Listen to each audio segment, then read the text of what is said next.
Sometimes I think about my younger self and I think, what could I have told her? What could I have told that girl who thought she had it all figured out? That girl who believed the lies about choice and freedom? Nobody tells you about the silence afterward, the deafening quiet in your car after it's done, the way you try to turn up the radio just to drown out your thoughts. They don't talk about how years later, certain dates on the calendar still make your heart skip a beat, or how you calculate ages in your head, wondering. We're so good at wrapping hard truths in pretty packages, aren't we? At finding nice words for painful things, at staying quiet when we should speak up. But sometimes silence is the heaviest thing we carry. Hello, everyone, and welcome back to Shatter in the Silence. I tell you, it has been a few weeks, a little over a month since we've last connected. And I just was sitting here wondering when I'm going to be able to come back. And it dawned on me, you can literally do an audio only podcast. The way podcasts used to be before we brought them over to YouTube. So I want to thank you for your patience, and thank you again for coming back and joining me for those who are. I want to start by thanking people for just reaching out, asking me if I'm okay. I am okay, just trying to change the setup a little bit and figure out why when I record videos, I don't get sound to play back. But I am still figuring that out. I think I have it. It's just going to take a little time. But yes, I am here. I am well. I have not given up the cause of shattering the silence. That's giving voice to those untold stories. I do want to put a plug out there. I do have a few more episodes for season one. Then I will begin setting up for season two. And what season two is going to be a lot of interviews. So I am going to reach out throughout my social media platforms, some of my friends and some of my family members, to see if I can get them to come on with me and tell their story about whatever they feel that they've been silenced about. So I am looking forward to season two, hoping that you all will join me as well. Can you all do me a favor before we get started? Go ahead and subscribe and like the channel. It does help YouTube put the word out there a little more. And my goal is to reach as many people as possible with their stories. Hoping that even if I can get just one, just one to recognize that they don't have to be silent, but they can go ahead and break that silence, that would mean the world to me. So I have changed my topic a little bit. Not really. I posted on the thumbnail that this is going to be about Molech, Margaret, Maude, and Monica. And if any of you know what those have in common, it has in common is the abortion topic. Yeah, that topic that a lot of people don't like to address, but it needs to be addressed. But I'm going to come to it from a different angle. And so this will be a multi-part podcast because there's just so much to cover and I don't want to put everything in one episode. And so today, and you may hear me move my papers around. I still have my notes, even though we're audio only. So today, again, Shattering the Silence, a channel that's dedicated to giving voice to stories that often go unheard or that's swept under the rug. As you know, this first season has been about just me sharing my testimony so you can understand why I'm so passionate about some things and you can understand what I stand for, but you can also, more importantly, understand what I've gone through, many things that I've kept silent, and why I am now shattering that silence. So as many of you have been listening, I've been sharing my testimony of overcoming childhood sexual abuse. And today we're going to discuss some of the impacts of that trauma, what it can have. I recognize that Everyone may not go through the same things that I've gone through. But again, I'm just shedding light on what is out there, what many people don't recognize. They want to label people who may be going through some difficulties in life instead of saying, instead of saying what's wrong with you, you could say, what happened to you? What have you gone through that has caused you to choose some of the things that you've chosen, to agree to walk alongside them so that they don't feel that shame and that guilt that they're carrying. So we're going to discuss some of the impacts, both physically and mentally, especially during the teenage and young adult years after childhood sexual abuse. So this topic, as you know, will cover some sensitive information, and you should always remember you come first. Self-care is important. So at any time, if anything in this episode is too much for you, hey, let's just pause it, take a break, and then come back to it, because you are what's important. So as we know, childhood sexual abuse leave lasting impressions that it often manifests in different ways as the survivor grows older. So some of the common behaviors and attitudes that can develop, you can have a change in self-perception because you're not thinking about yourself as much in the way that you've perceived the incident, the abuse, is how you begin to look to the world, You begin to look at the world through the lens of what happened to you. And a lot of your decisions are based on that, even if you don't recognize that that's why you're making the decision. I didn't always say, okay, because I was abused, then I'm making this decision. No, it was because that abuse altered my life so much that I began to live my life seeing the world through that lens. That don't trust, that the way you look at life is different. The way you look at the adults in your life is different because you wonder why you weren't protected. You wonder why they weren't there for you. You wonder why they just didn't believe you. And so that begins to take on something within you, and you begin to get the attitude of, well, why should I say anything about anything at all? Because it's not going to matter. I'm not going to believe. So we grow up, or I grew up, keeping it personal. I had difficulty establishing healthy boundaries in relationships. I had trust issues, which, trust issues can affect all relationships. I had, great feelings of shame and guilt about my body, especially as growing up as a teenager. I was very athletic in both junior high and high school, and especially high school. I was very athletic, loved basketball, played basketball, but it would often bother me when people would compliment my body. It was, and I don't even mean like in a sexual way, because I was in so many sports beginning in junior high. I like to work out. So when we had that option in high school gym to choose like working out, weightlifting, that's what I would do. And it was only because I liked it, because I was very physical. So when people would actually compliment me on my body, whether it was men, my friends, whatever, like I said, nothing sexual, that would make me feel dirty. It would make me feel ashamed. I didn't like, somebody could have just said, oh, you're so thin.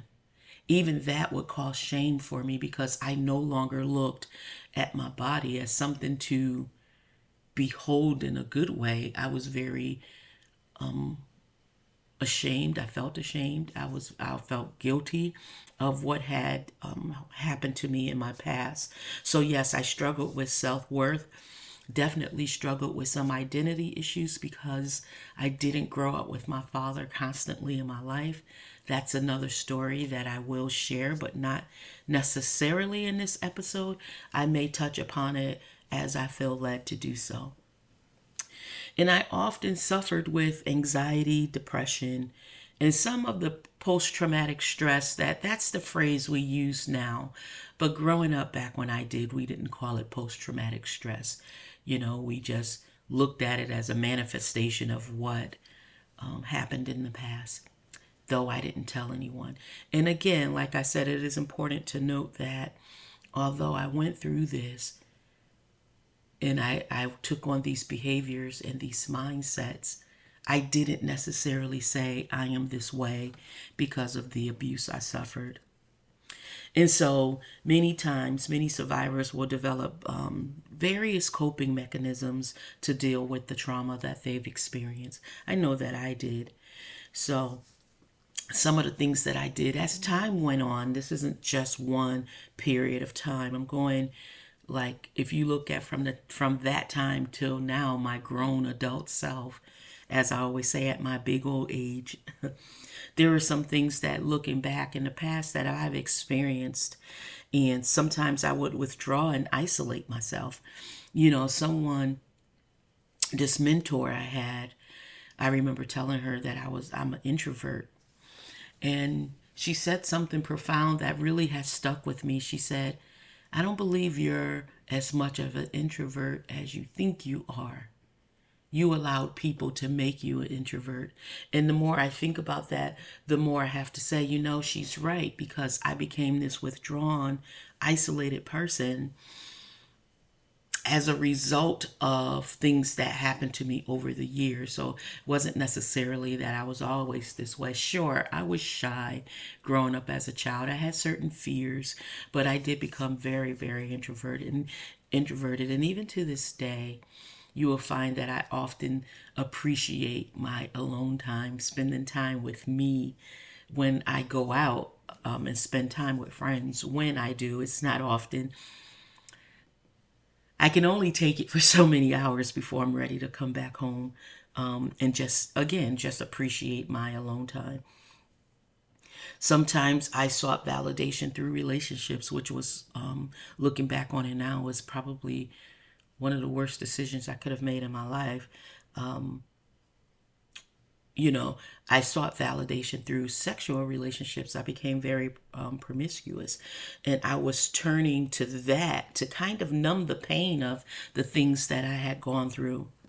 I thought that I would feel better about myself because, hey, if someone wanted my body at such a young age, is this something that I should continue to do?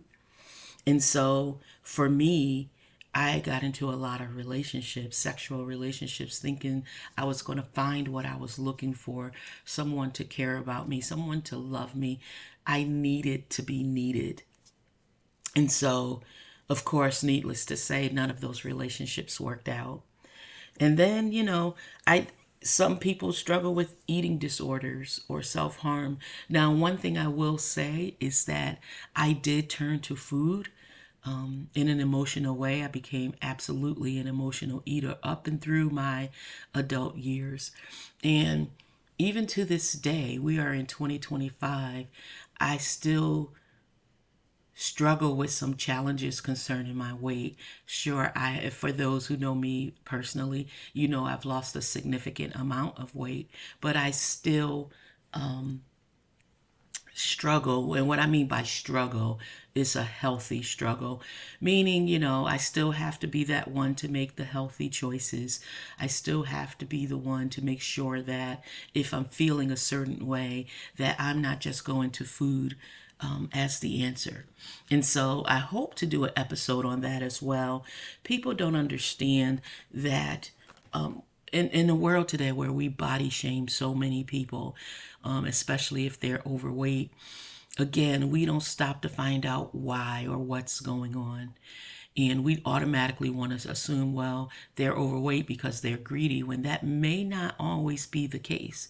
And so I do want to do an episode. I think I want to do more so of a panel discussion on that, about emotional eating, or anyone who had any kind of eating disorder, what it is that they were going through, what were they thinking, and more importantly, how can people get help? How can people overcome?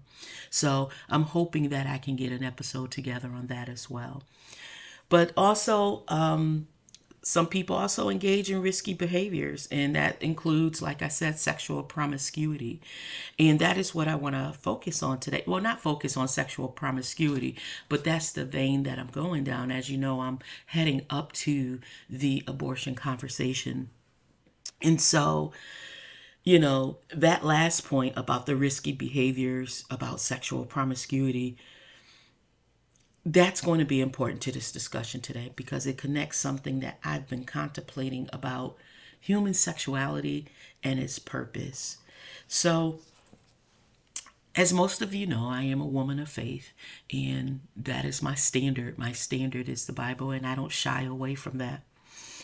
And so, one of the things that always intrigued me, even as a little child, when I didn't really fully understand the Bible, but I would read, the beginning pages in Genesis.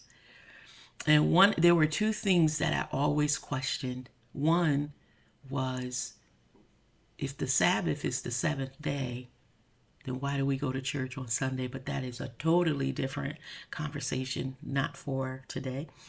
But the second thing that really would stick to mind, and it still does as an adult, but now that I'm looking at it from where I am today, it's not so shocking. And that is the story of Adam and Eve in the Bible. We read that initially they were naked and not ashamed.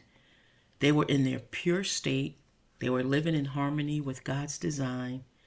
But yet, after eating the forbidden fruit, after eating from the tree of knowledge of good and evil, what we read in Scripture is that their eyes were opened and they knew they were naked. And their immediate response was to cover themselves. And the reason why I pause on this, reason why it always made me wonder, was why did they automatically cover their nakedness if in their pure form, nakedness wasn't associated with shame or wrongdoing?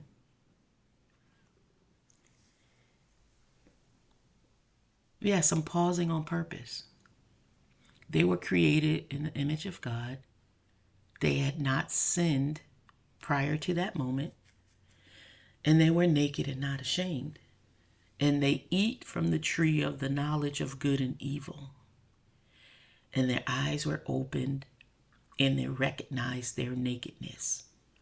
And the first thing they do is cover their nakedness. Now stay with me here. Is it possible that this moment prophetically spoke to how our relationship with our bodies and sexuality would change throughout human history? Think about it. In that moment, something beautiful and pure became distorted, not because the human body is shameful, but because sin had entered and warped the perception of our bodies and our sexuality. It just makes you wonder, again, what were they thinking? What were they thinking during that time? And as we know, from the Bible forward, there has been like an evolution of the attitudes towards sexuality. Over the centuries, human sexuality has undergone significant changes in how it's perceived and how it's expressed. So when we look at it in the Bible, and again, that's our standard, even though you're not a person of faith, I want you to hang in there with me, because this isn't going to be like you think it's going to be. But the Bible is the standard for me, and it lays the foundation for everything. So we know originally sexual intimacy was designed as something sacred, something that was set apart. It was a connection between two people within the covenant of marriage.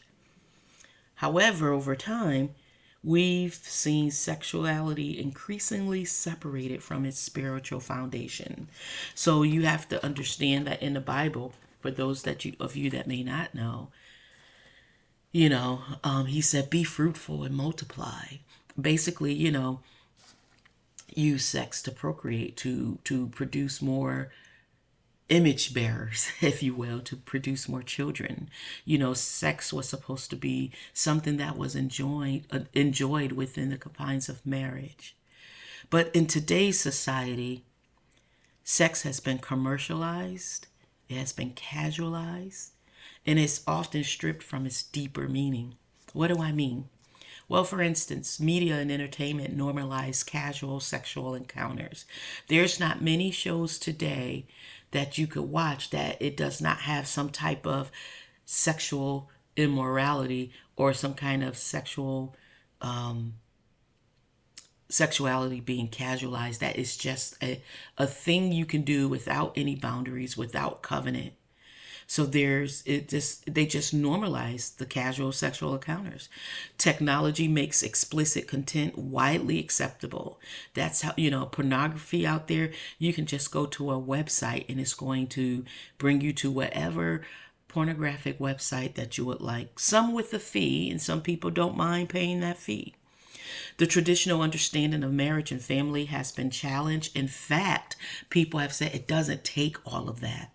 The rise in single motherhood is higher than it has ever been. And sexual expression is often presented as a form of personal freedom without acknowledgement of its emotional and spiritual dimensions. So if you look out there, everyone wants to express themselves sexually, do as thou will. Do whatever you want to. There are no boundaries whatsoever.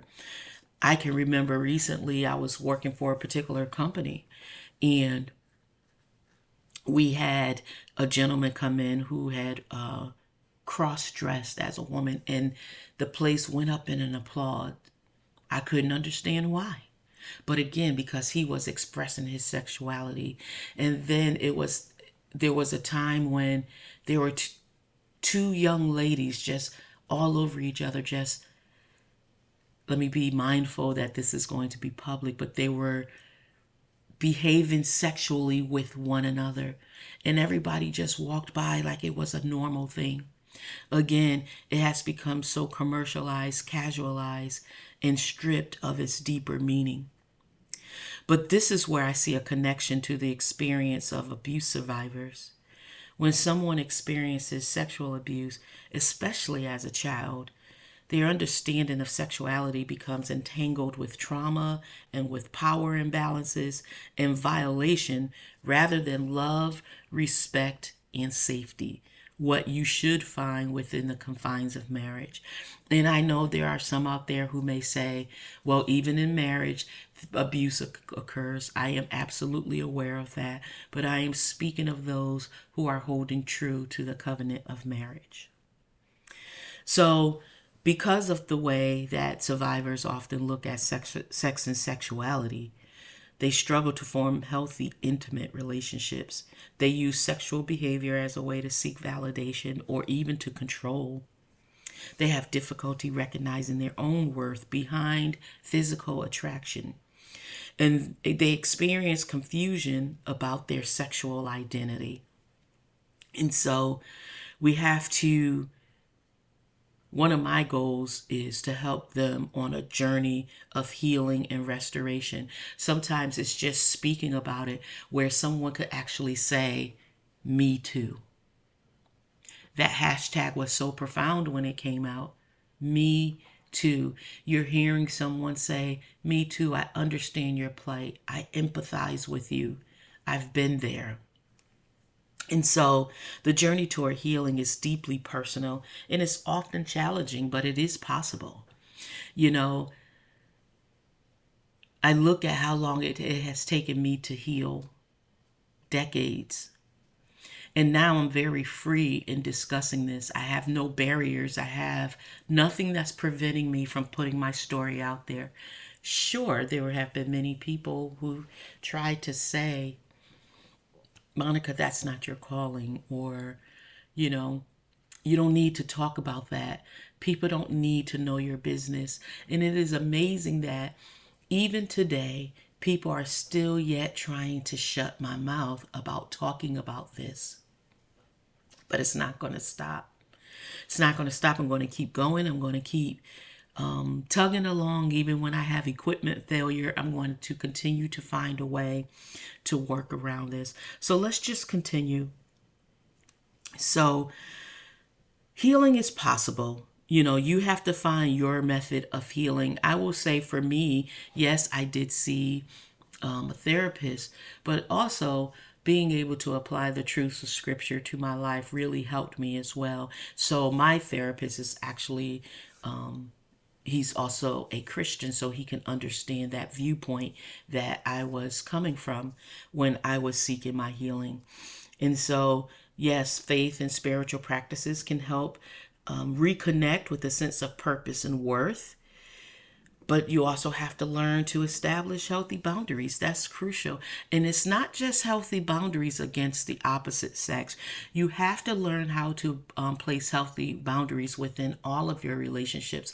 One of the things that I found is that I didn't have boundaries in any of my relationships because I feared losing the relationship, even if it was just friendships. So I had no boundaries. So I let people walk all over me. So now, today, when I establish healthy boundaries, when I say no, and I mean it as a complete sentence with no further explanation, if I choose not to share certain aspects of my life, it's okay. But people don't know how to react to that. And they become upset and they become bothered. But what that indicates is that there's healing that needs to be done within them.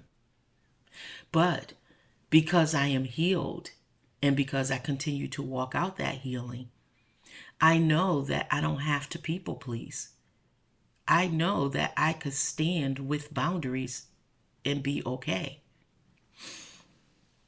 So it is important that we recognize the connection between past trauma and present behaviors. That is very important.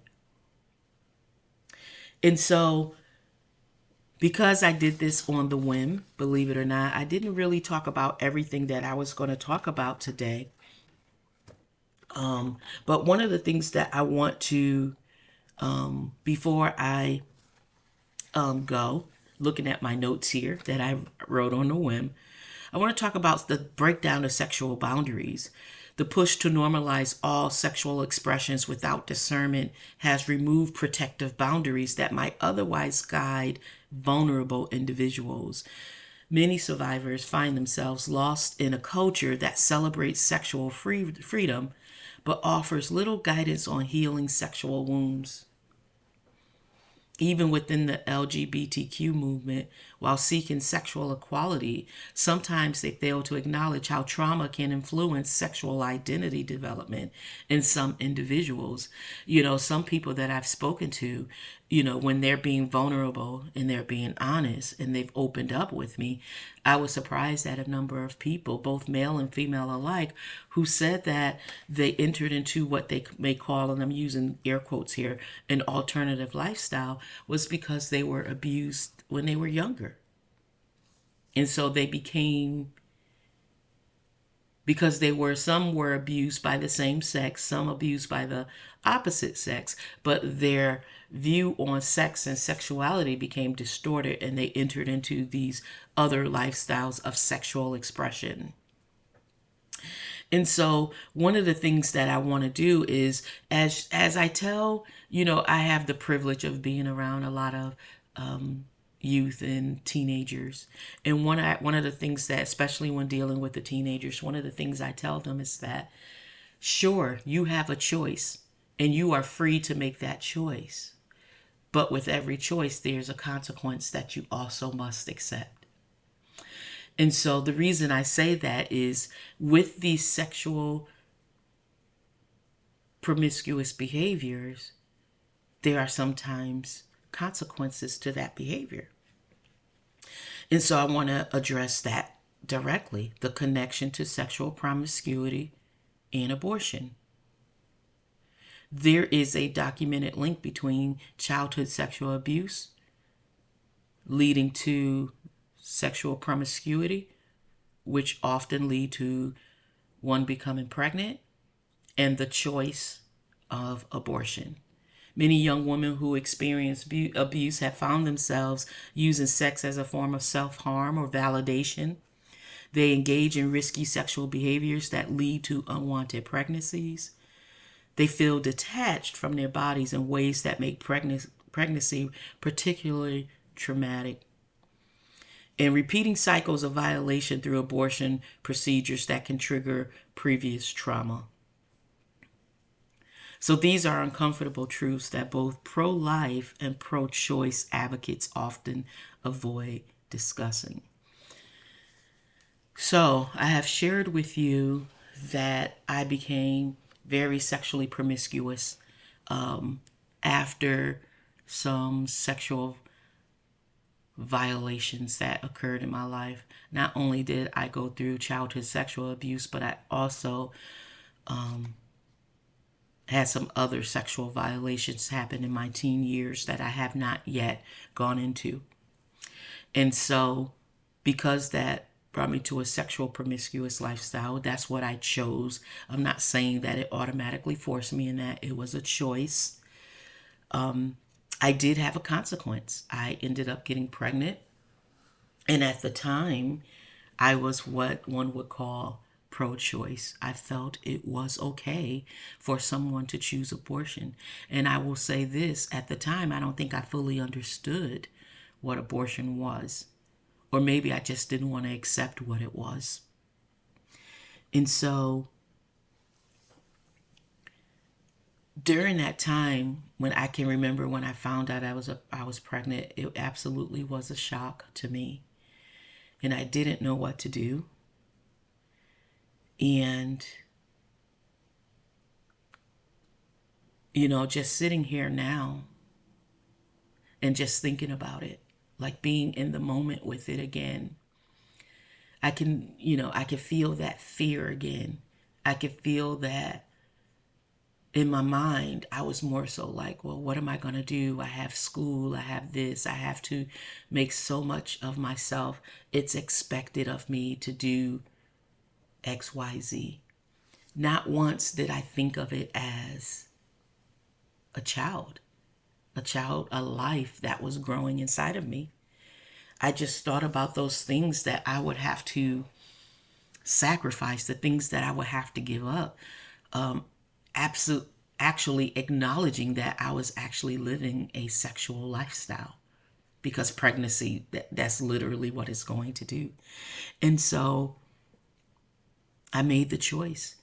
And looking back on it today, and I used to think about it a lot, looking back on it today, what still bothers me a little bit is that I took the decision away from the Father. And what I mean by that is, when I did speak to my boyfriend at the time about it, he wanted to keep the baby. He was choosing life. And I literally became upset with him for saying, I felt that he was being selfish at the time and not thinking about all that I had to go through. And so, sometimes that brings about a sadness sometimes when I think about what I took from him. And so he went with me for the procedure. And I'm going to go into detail a little bit more as we move further into this series I'm doing on abortion. But I can remember that after it happened, and I got really, really, really, really ill. I ended up getting an infection, really bad, high fever, had to stay out of school for a while. It was bad. He was nervous. He didn't know what to do. He didn't know whether to call my mom. He didn't know whether to bring me to the hospital. All he knew was that the fever wouldn't come down. And so after that event, and like I said, I'll probably get into it more in the other episodes, I ended up breaking up with him. I ended up breaking up with him because, and I remember my reason being, I am not ready for such a serious relationship. Now look at that and see how ironic it is today, because becoming pregnant and having an abortion made me realize that I wasn't ready for a serious relationship, but it didn't stop me from having sex. We'll get into that later. So, not many people know about my abortion experience, why it was part of the shame that kept me silent. The pain drove me towards, again, deeper into sexual promiscuity. This is why I believe breaking the silence is so crucial.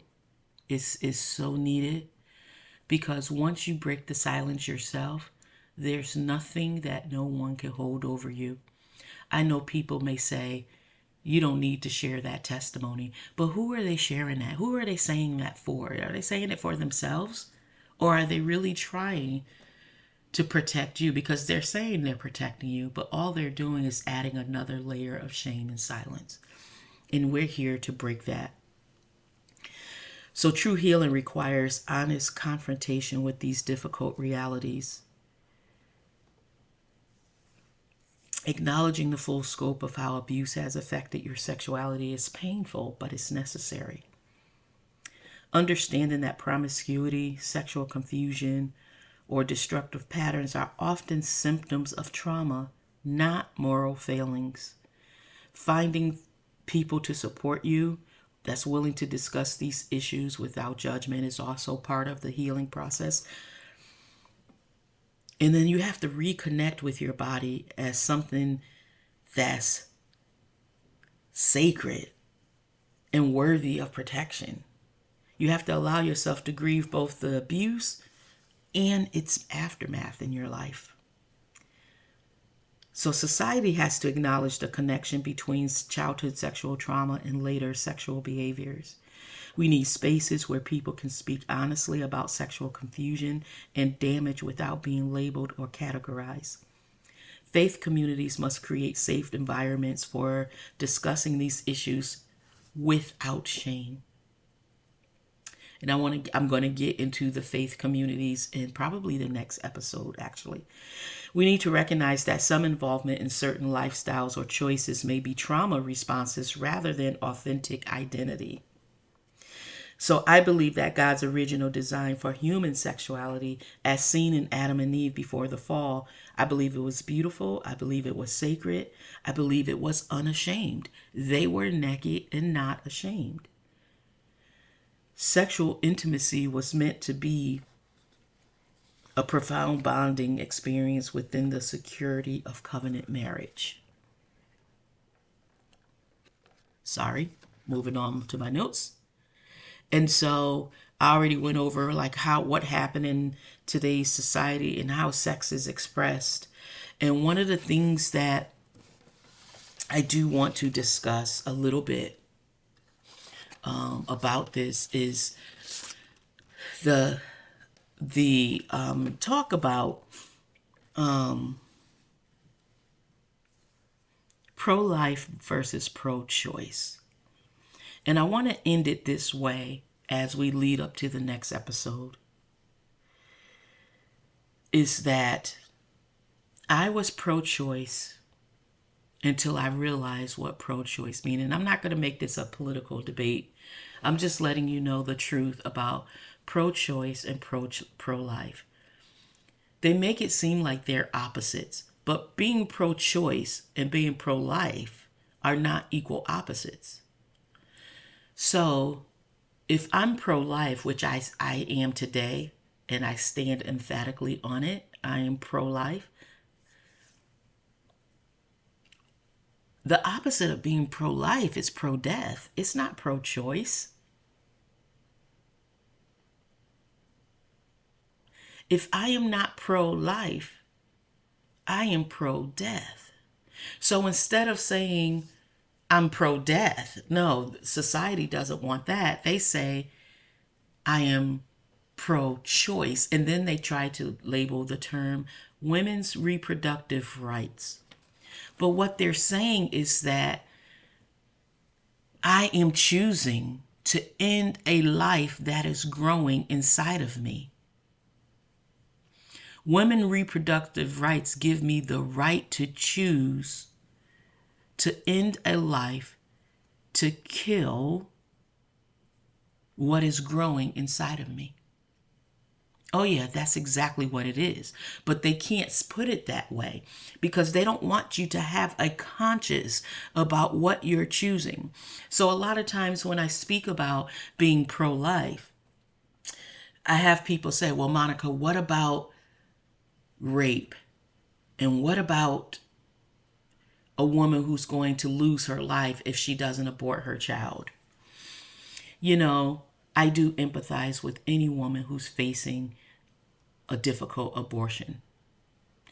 I absolutely empathize with anyone who has become pregnant as a result of rape. I hear you and I'm with you. I cannot tell anyone what to do in any situation in which they find themselves pregnant. And people always say it's an unwanted pregnancy.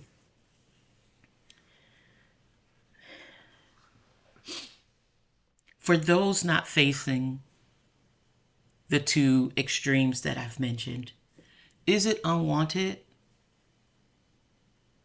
Especially if you're doing it outside of marriage. Is it unwanted? Because you know that having sex can result in pregnancy. It's actually what it was created for. Sexual pleasure within marriage, but also remember, God said, be fruitful and multiply.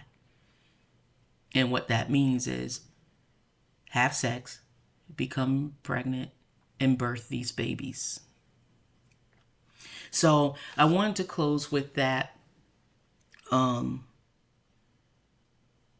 Sorry, I'm sitting here in my emotions and my feelings right now, just thinking about being, pro-choice when I was pro-choice. And I was like, yeah, it's a woman's body. She can do what she wants to with it. I'm so thankful that I've come to the knowledge of the truth. And I will always be pro-life. And so in conclusion, as we're going to continue this series, I want to emphasize that while I approach these topics from my personal faith perspective, my primary goal is to create a space where silenced voices can be heard and where healing can begin. I believe that by understanding the impacts of childhood sexual abuse, we can better support survivors and work toward a society where children are protected, where sexuality is understood in its proper context, and where those who have been hurt can find pathways to healing. So thank you for joining me today on Shattering the Silence. If you or someone you know is struggling with the aftermath of abuse, please reach out to me. You can reach me at Shattering the Silence Podcast at outlook.com, and I will respond to your messages. I will read your stories. I have read them. Some of you have asked me not to air the stories, and I will absolutely stick by my promise to not air them. But I do want you to know, whether you send me an email or whether you send me a Facebook message, I read them all. I'm with you on your journey. I'm holding your hand. And I want you to know that your story matters and that healing is possible. Thank you for having the courage to listen to these difficult truths.